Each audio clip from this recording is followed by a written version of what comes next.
Hi, my name is Sherry, and I have rebranded my channel as Home Help and Heart. So let me tell you a little bit about what that means.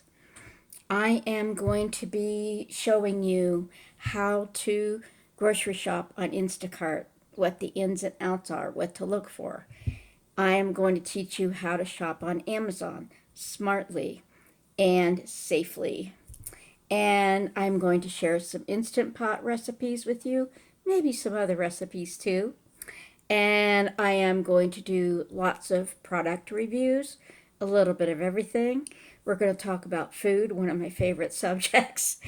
And it's just going to be, and also obviously the heart is for, having chats that have more to do about how we're feeling and what we're thinking about than just the actual reviews and the how-tos and all that.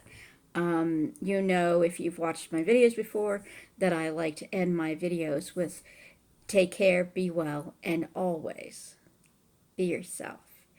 And I promise you that I will always be myself. If you're here and you're watching me, then this is me. In fact, right now I've got no makeup on, and that's fine because I'm rebranding away from makeup. So I hope you'll stay here and watch a video and consider subscribing. We'd love to have you as part of our YouTube family. Thank you.